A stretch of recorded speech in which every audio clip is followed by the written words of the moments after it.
My name is Maren. I'm 31, and I'm a physiotherapist. On a Tuesday morning in January, sitting in my parked car outside a Tim Hortons in Mississauga, I watched $78,000 disappear from my TFSA and my business account in real time. My sister had taken everything. When I called her, she picked up on the first ring, laughing. She said, "Relax, Maren. It's not like you were using it. Mom needed the surgery. Before I tell you what happened next, drop a comment and let me know where you're watching from. And if you've ever had someone you trusted use your own kindness as a weapon against you, hit that subscribe button. Because this story isn't just about stolen money. It's about stolen trust. Let me take you back. My sister Jolene is 4 years older than me. Growing up in Brampton, she was the golden child. The loud one, the charming one, the one who could talk her way out of anything. I was the quiet one, the one who studied, the one who saved every dollar from her part-time job at Shoppers Drug Mart.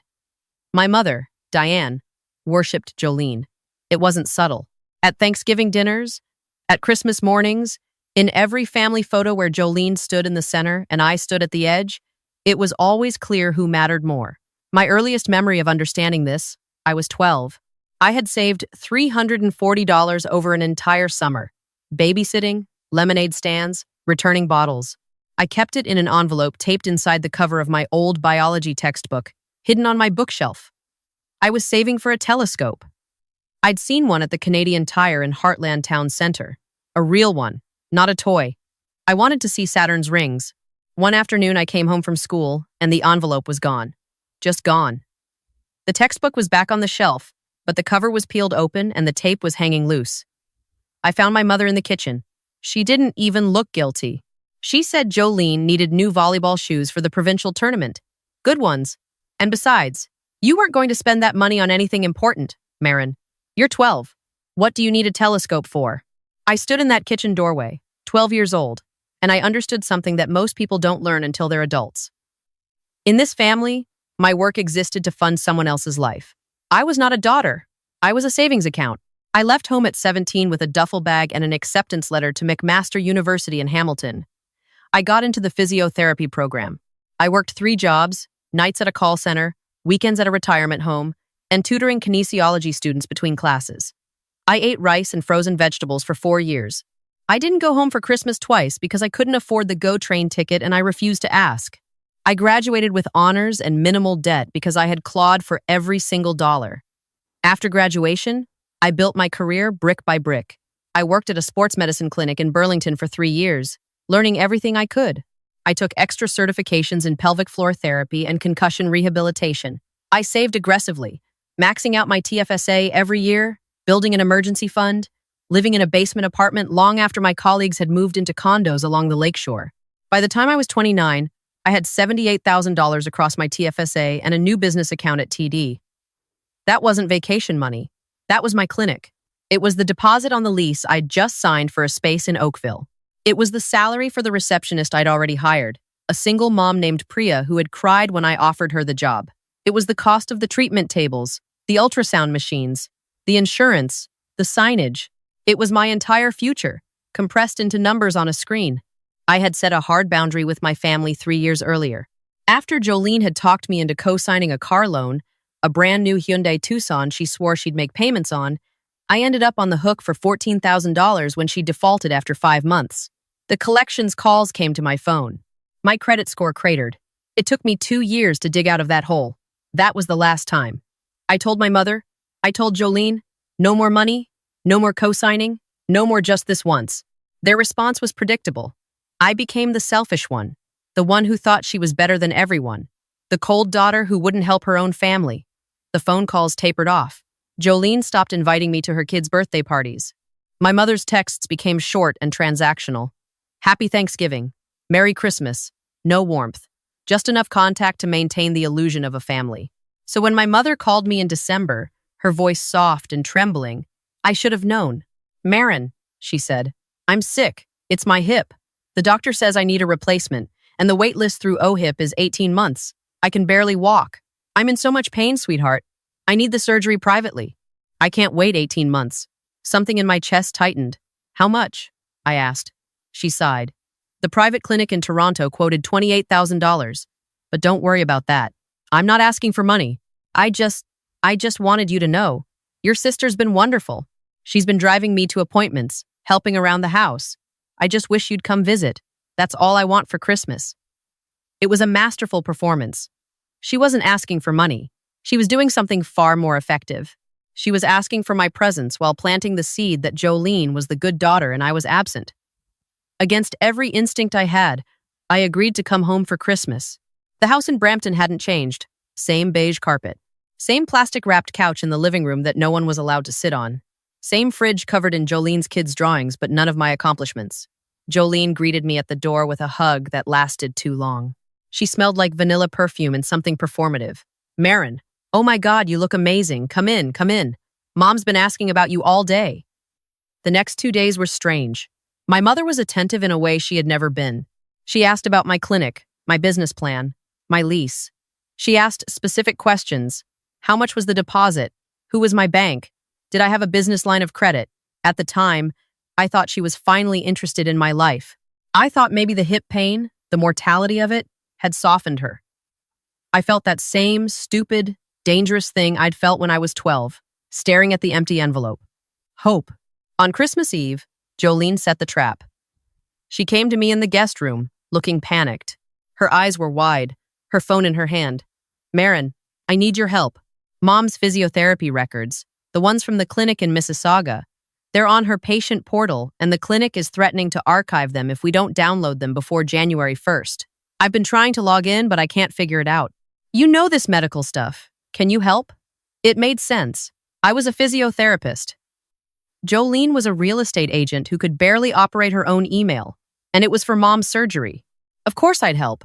She handed me her laptop. An old HP, slow, the fan whirring, like it was dying. I sat at the kitchen table and started working. The patient portal was legitimately confusing. A clunky Ontario Health System interface. I spent 20 minutes navigating it. At one point, I needed to verify my own identity to access a shared family health record. I logged into my email. I logged into my Service Ontario account. I typed passwords. I used my phone for two-factor authentication. I was just Maren, the helpful daughter, fixing a problem on Christmas Eve. I didn't think twice. I didn't notice Jolene watching over my shoulder, her phone angled just slightly toward the screen. She wasn't recording me. She didn't need to. She'd already installed a screen mirroring app on that laptop. Every keystroke, every login, every password was being broadcast in real time to her own phone. I drove home to Hamilton on Boxing Day feeling lighter than I had in years. Maybe things were changing. Maybe my mother really did care. Maybe Jolene had grown up. That hope lasted exactly 41 hours. On December 28th, a Tuesday, I was sitting in my car outside the Tim Hortons on Dundas, drinking a medium double-double and reviewing the lease agreement for my clinic space. My phone buzzed, then buzzed again, then didn't stop. Transaction alerts from TD. I opened my banking app with one hand, my coffee still in the other. The coffee hit the dashboard, and I didn't even feel the burn. My TFSA, which had held $52,000, showed a balance of $11.47. My business account, which had held $26,000, showed $0. 8 e-transfers, processed between 3 and 5 a.m. while I was sleeping. All sent from my accounts. All accepted by accounts I didn't recognize. My first thought was a hack. I called TD's fraud department immediately, my hands shaking so badly I could barely hold the phone. The representative was calm, professional, and devastating. She told me the transfers were authorized using my correct passwords and verified through my email. The IP address traced back to a residential address in Brampton.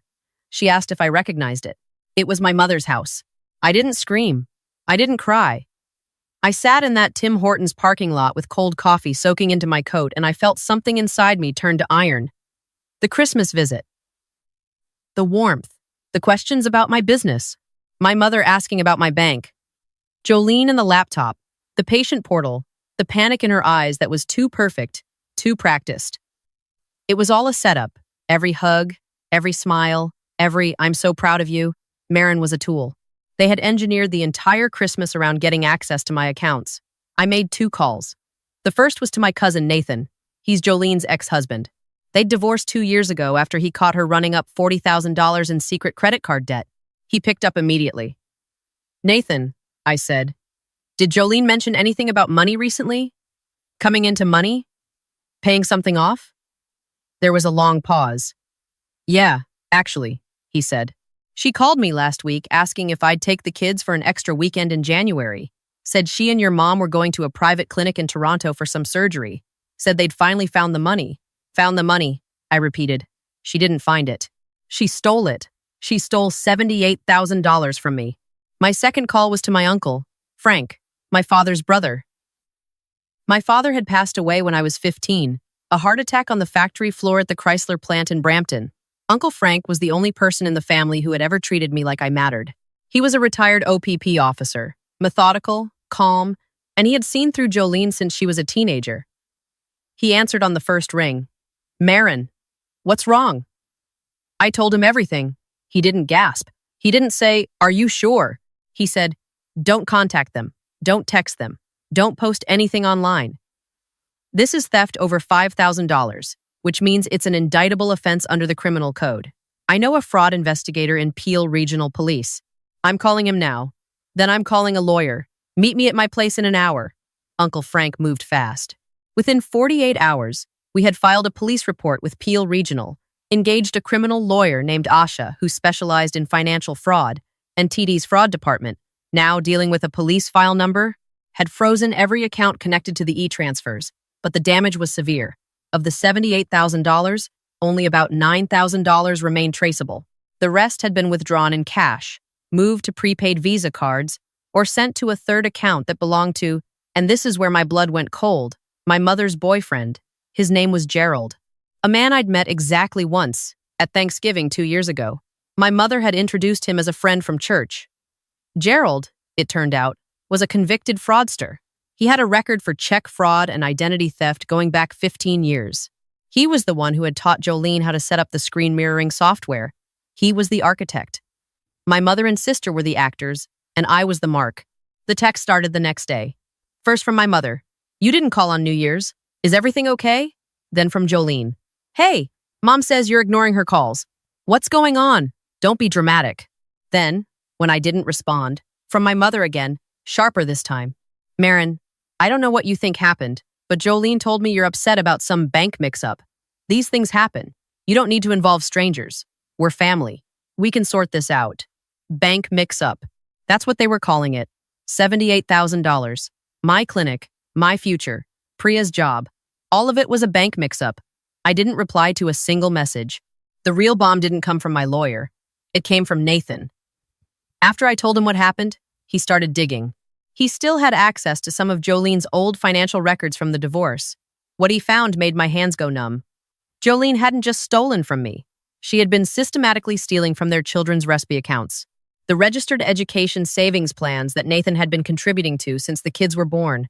$22,000 in government grants and contributions. Gone. Withdrawn in small amounts over 18 months, always just under the reporting threshold. She had stolen her own children's education fund. When Nathan called to tell me, his voice was barely a whisper. She took their future. Maren. She took the kids' university money and she spent it on, I don't even know what, clothes? That trip to Cancun, she told me her friend paid for. I don't even know anymore. I sat on my kitchen floor in Hamilton, phone pressed to my ear, and I finally understood the full scope of what we were dealing with. This wasn't a desperate mother trying to pay for hip surgery. This was a pattern, a lifestyle. My sister was a predator, and she fed on the people closest to her. Her children, her ex-husband, her own sister. We didn't warn them. There was no "we need to talk" text. This was past talking. On a Friday morning in January, I pulled into the driveway in Brampton. It was -18 outside, the kind of cold that hurts your lungs. I wasn't alone. Asha, my lawyer, was in the passenger seat, a folder of documents on her lap. Behind us, Uncle Frank parked his truck, and down the street, a Peel Regional Police cruiser sat with its engine running. My sister opened the door. She was in yoga pants and a Lululemon hoodie, a coffee in her hand.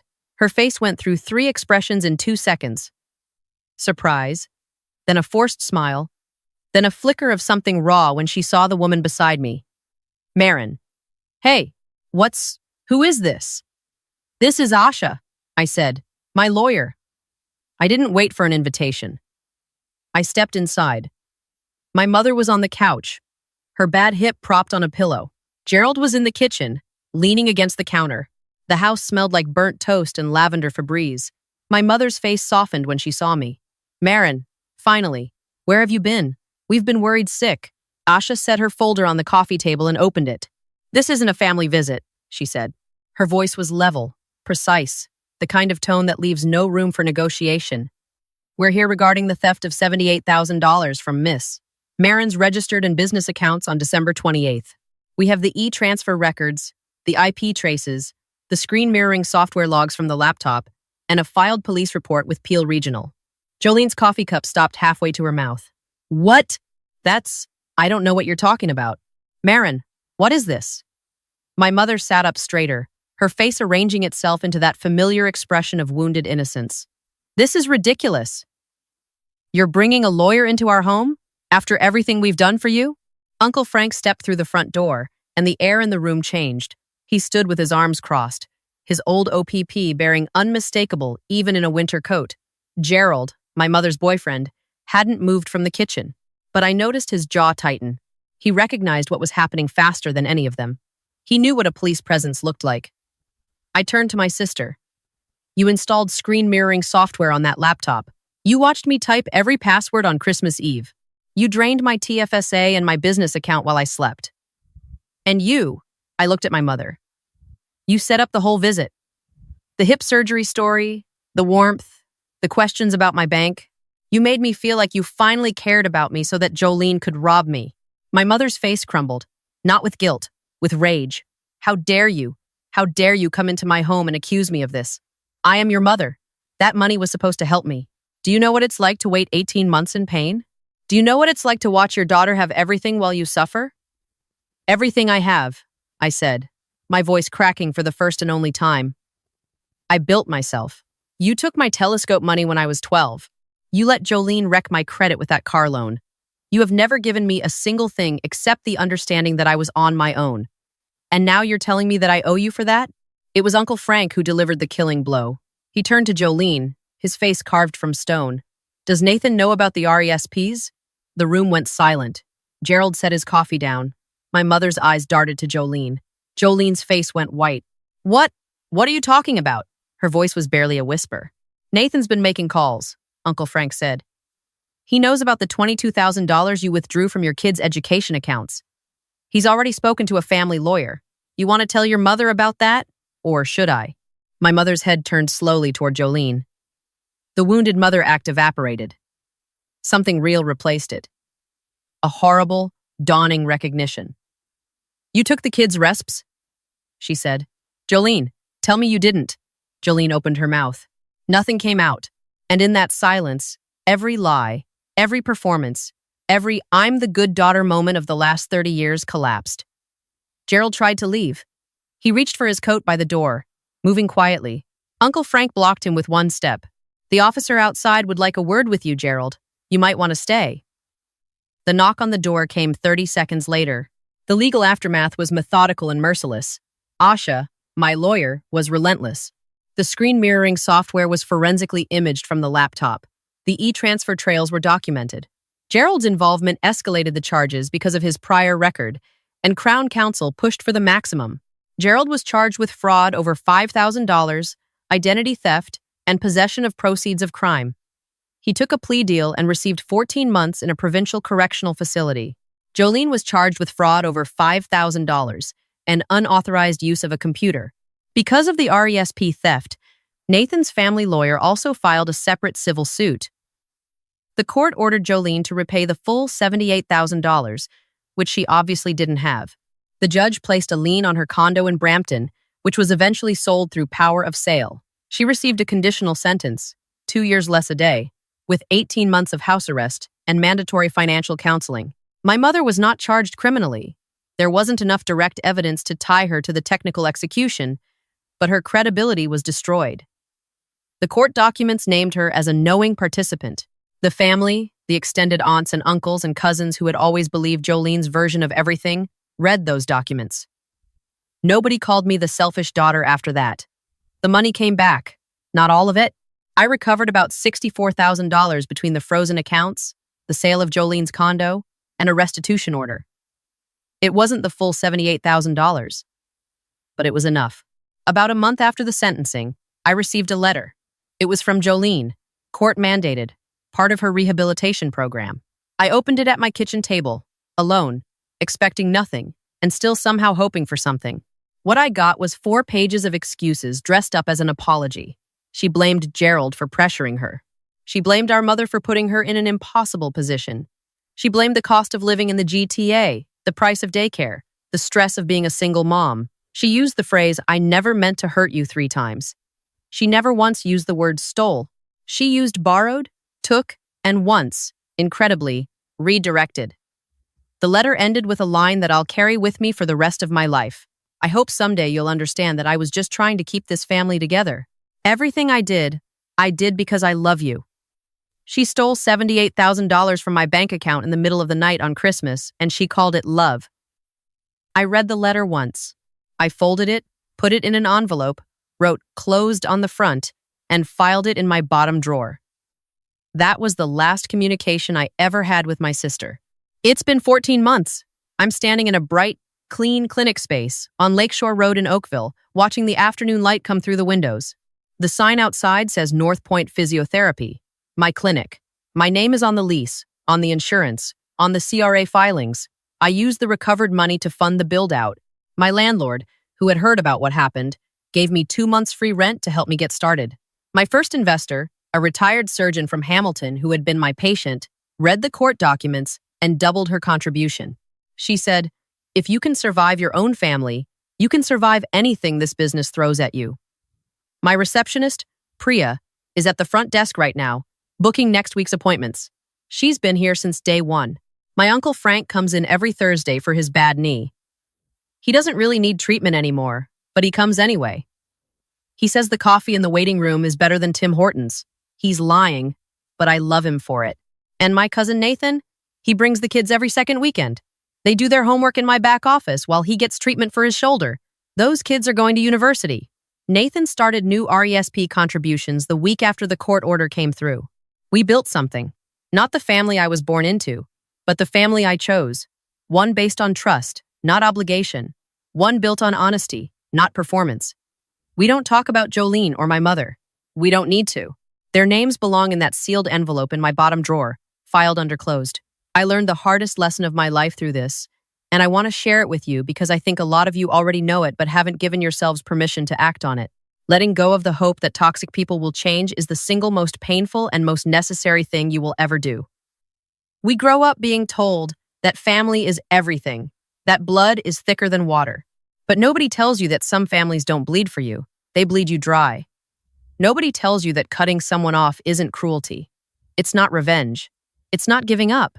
It's the moment you finally choose yourself. You are not required to set yourself on fire to keep other people warm. And you are definitely not required to hand over the matches. Have you ever had to choose between your family and your future? Have you ever had someone use your love as a way in and your trust as a way out? Tell me your story in the comments below. If this resonated with you, hit that like button and subscribe to Karma's Trap for more stories about people who refuse to stay silent. And remember, you don't owe anyone your peace. Protect it.